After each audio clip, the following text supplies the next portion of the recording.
Mifa Production jabarani filɛbagaw aw minnu sɔgɔlen don an na Mali kɔnɔ ani Mali kɔ kan an b'aw fo ka waleɲuman dante foli min na bi juma mai kalo tile 10 san 2024 aw bisimila aw ka bamanankan kunnafoni kɛnɛ kan.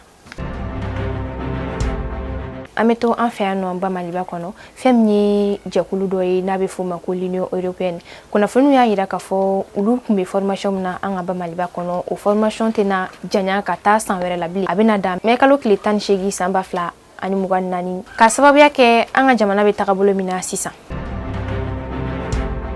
An m'an to yan an bɛ taa Tchad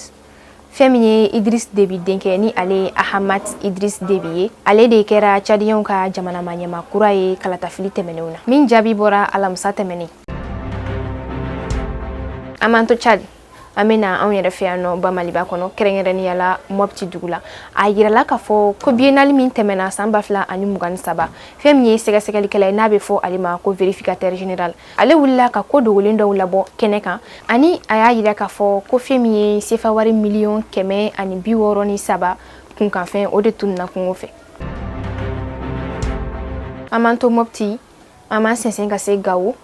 fɛn min ye gouvernement ale kun wulila ka Gawokaw dɛmɛ ni suman ye ni o kun ye malo ye a yirala k'a fɔ ko moto sen sabatibu n'an b'a fɔ olu ma ko katakatani olu kun bɛ ka bɔ ni malo ye Gawo dugu kɔnɔ tɛnɛ tɛmɛnen mai kalo tile 6 o kɛra sababu ye fɛn min ye Gawo jeunes ye olu sera ka u ta u tɛgɛ ma ni ka u bɛɛ minɛ k'u di fanga ma halisa sɛgɛsɛgɛli bɛ sen na yalasa ka ni maa yuruguyurugukɛla ninnu ta u tɛgɛ ma. Ni ne bɛ dan sigi an ka bi bamanankan kunnafoni kɛnɛ kan an tɛ sɛgɛn an tɛ ɲina an b'aw fo ka waleɲuman dɔn an b'an ka dibila baarakɛlaw fo k'u waleɲuman dɔn an b'a fɔ aw kan bɛn sanga wagati wɛrɛ la.